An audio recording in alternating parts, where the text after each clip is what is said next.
ഇന്ത്യയിൽ നിന്ന് യൂറോപ്പിലേക്ക് പോവുകയായിരുന്ന ചരക്ക് കപ്പലിന് നേരെ യമനിലെ ഹൂത്തി വിമത ഭീകരരുടെ മിസൈൽ ആക്രമണം. ആഡ്മോർ എൻകൗണ്ടർ എന്ന കപ്പലിന് നേരെ തൊടുത്തുവിട്ട മിസൈലുകൾ ലക്ഷ്യം പിഴയ്ക്കുകയായിരുന്നുവെന്ന് അമേരിക്കൻ അധികൃതർ വ്യക്തമാക്കി. ബാബ് എൽ മണ്ടബ് കടലിടുക്കിന് സമീപമായിരുന്നു കപ്പലിന് നേരെ ഹൂതി വിമത ഭീകരരുടെ ആക്രമണം. ജെറ്റ് ഇന്ധനവുമായി യൂറോപ്പിലേക്ക് പോകുകയായിരുന്ന കപ്പലിന് നേരെയായിരുന്നു ആക്രമണം. ഇസ്രായേൽ ഹമാസ് യുദ്ധത്തെ അന്താരാഷ്ട്ര തലത്തിൽ വ്യാപിപ്പിക്കാനുള്ള ശ്രമങ്ങളുടെ ഭാഗമായാണ് ഇറാൻ പിന്തുണയിൽ പ്രവർത്തിക്കുന്ന ഹൂതി വിമതരുടെ ആക്രമണമെന്നാണ് വിലയിരുത്തപ്പെടുന്നത്. ആക്രമണ സമയത്ത് ഹൂതികളുടേതെന്ന് സംശയിക്കുന്ന ഒരു ഡ്രോൺ തങ്ങളുടെ യുദ്ധക്കപ്പൽ വെടിവെച്ചിട്ടതായും അമേരിക്ക വ്യക്തമാക്കിയിട്ടുണ്ട്.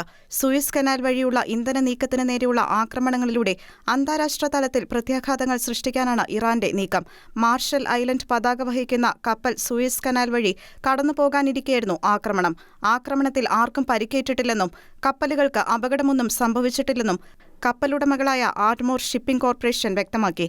ഷെൽ കമ്പനികളുടെയും ഇന്ത്യൻ എണ്ണ കമ്പനികളുടെയും സംയുക്ത സംരംഭമായ shell MRPL aviation fuels and services ലിമിറ്റഡിൽ നിന്നുള്ള ജെറ്റ് ഇന്ധനവുമായി പോകുകയായിരുന്നു ആഡ്മോർ എൻകൗണ്ടർ കപ്പൽ.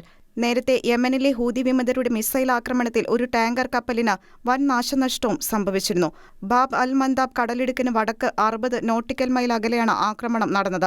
അമേരിക്കൻ യുദ്ധക്കപ്പലായ കാർണിയാണ് മിസൈൽ ആക്രമണത്തിൽ നിന്നും ടാങ്കർ കപ്പലിലെ ജീവനക്കാരെ സംരക്ഷിച്ചത്. ഈ മാസം 4-ന് ചെങ്കടലിൽ 3 വാണിജ്യ കപ്പലുകൾക്ക് നേരെ ഹൂതി വിമതർ മിസൈൽ ആക്രമണം നടത്തിയിരുന്നു. മണിക്കൂറുകളോളം നീണ്ട ആക്രമണത്തെ പ്രതിരോധിക്കുന്നതിന്റെ ഭാഗമായി അമേരിക്കൻ യുദ്ധക്കപ്പൽ പ്രത്യാക്രമണങ്ങളും നടത്തി. പനാമയുടെ 2 കപ്പലുകളും ഒരു ബ്രിട്ടീഷ് കപ്പലുമാണ് ഹൂതികളുടെ ആക്രമണത്തെ അതിജീവിച്ചത്. ഇന്റർനാഷണൽ ഡെസ്ക്, ഷെക്കേന ന്യൂസ്.